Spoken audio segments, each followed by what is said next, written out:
한 사람이 구원받기 위해서는 이 사람이요, 선행을 해서 구원받는 게 아니에요. 뭘 열심히 해서 구원받는 게 아니에요. 구원받기 위해서 필요한 것은 딱 한 가지예요. 예수님 나를 생각하소서. 회개요, 회개.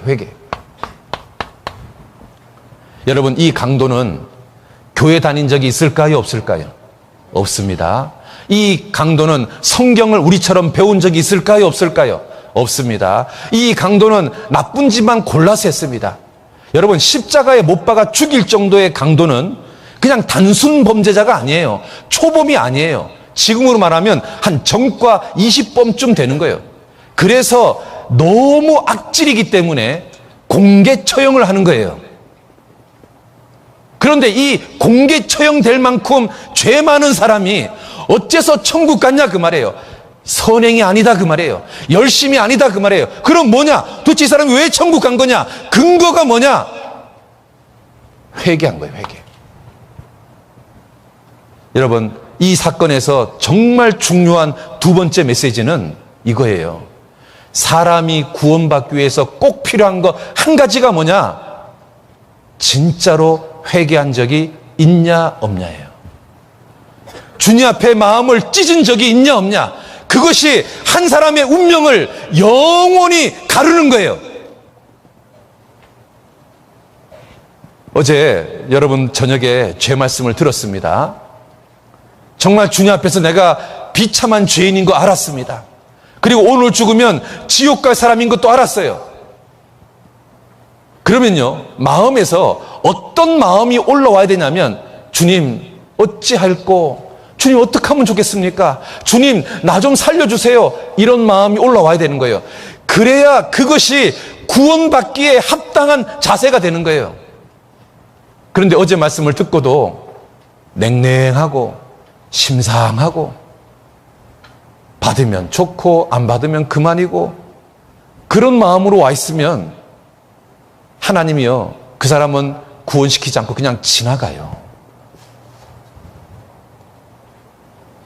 여러분, 구세군을 창설했던 월리암 부스가요, 이런 예언을 했어요. 앞으로 기독교가 이런 기독교가 될 거다. 근데 그 중에서 어떤 말을 했냐면, 회개 없는 구원을 받은 사람이 많을 거다. 여러분 한번 잘 생각해 보세요. 우리가 구원받기 위해서 특별히요, 성경이 사실인 게 믿어져야 되잖아요. 그렇죠? 그러니까 구원받기 위해서 첫 번째는 성경이 사실이다. 하나님이 계시다. 천국과 지옥이 있다. 이게 믿어져야 될 거 아니에요. 이게 안 믿어지는 분은 상담하셔야 됩니다. 그 다음에 두 번째 단추가 뭐냐면 회개하는 거예요. 회개. 그 다음에 죄사함 받는 거예요. 이게 순서예요. 순서. 자, 그런데 있잖아요, 이 성경을 억지로 이제 듣잖아요. 뭐 부모님이 들으라 그래서, 또는 뭐 친구가 들으라 그래서, 뭐 친척이 들으라 그래서 억지로 이제 왔어요. 억지로 와서 들으니까 그냥 막 모든 게 그냥 싫어요. 듣기 싫은 거. 그냥 앉아만 있는 거예요. 그냥 눈만 떤 거죠. 그냥 고개 푹 숙이고 그냥 있는 거예요. 그런데 그렇게 이제 몇 번 계속 듣다 보니까 이 사람이 이제 이성적이니까 막 객관적인 증거를 막 들이대니까 안 믿을 수는 없거든요. 그러니까 억지로요, 이게 인정이 되는 거예요. 인정. 아, 성경이 사실인 게 인정이 되는 거예요. 그런데 문제는 구원받고 싶은 마음이 없으니까요, 회개가 없는 거예요. 그리고 나서 복음을 들으니까, 복음이 있잖아요, 복음이 쉽거든요. 복음이 어렵지 않거든요. 그러니까 성경이 사실로 인정이 되니까 복음이 인정이 되는 거예요. 그래서 복음이 인정이 되는 것이 구원인 줄 아는 거예요. 여러분, 이게 구원일까요? 구원이 아닐까요? 구원이 아닙니다. 이런 사람들이 꽤 있어요. 정말 주님 앞에서 마음을 찢어본 적이 없는 거예요. 주님께 살려달라고 부르짖어 본 적이 없는 거예요.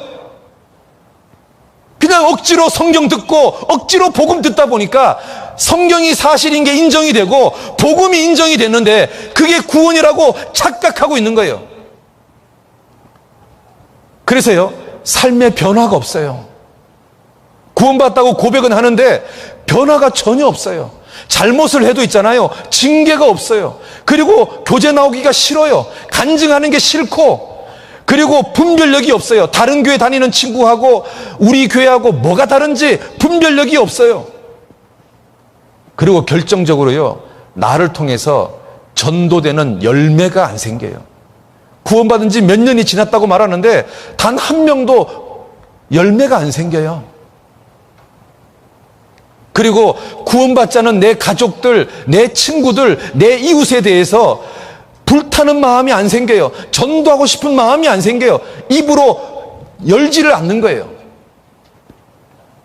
여러분, 이 사람이 구원일까요? 구원이 아닐까요? 구원이 아니에요. 가장 중요한 거 뭐가 빠졌습니까? 회개가 빠진 거예요. 정말로 있잖아요. 필요한 게 뭔지 아세요? 주님 어찌할꼬, 이게 필요한 거예요. 이게 한번 봐봐요. 자, 이 구절 한번 같이 한번 읽어봅시다. 자, 시작. 베드로가 가로되 너희가 회개하여 각각 예수 그리스도의 이름으로 세례를 받고 죄 사함을 얻어라. 그리하면 성령을 선물로 받으리라. 자, 제일 먼저 순서가 뭡니까? 회개하여. 그 다음에 뭡니까? 죄 사함을 받으라. 그 다음에 뭡니까? 성령을 받는 겁니다. 이게 순서요, 순서. 그런데 회개가 빠진 채 죄 사함에 대한 답만 알고 있으면 이게 구원일까요? 그러면 이 회개가 되기 위해서요, 이 구절 바로 앞 구절에 뭐라고 되어 있냐면 이렇게 되어 있습니다. 같이 봅시다. 저희가 이 말을 듣고 마음에 찔려 베드로와 다른 사도들에게 물어 가로되 형제들아 우리가 어찌할꼬 하거늘. 이게 중요한 게 이겁니다. 마음에 찔리는 게 있어야 되고요, 어찌할꼬라는 탄식이 있어야 되는 거예요. 이게 있을 때 하나님 앞에서요, 뭐가 되냐면 회개가 되는 거예요. 회개가. 하나님 나 좀 살려주세요가 나오는 거예요.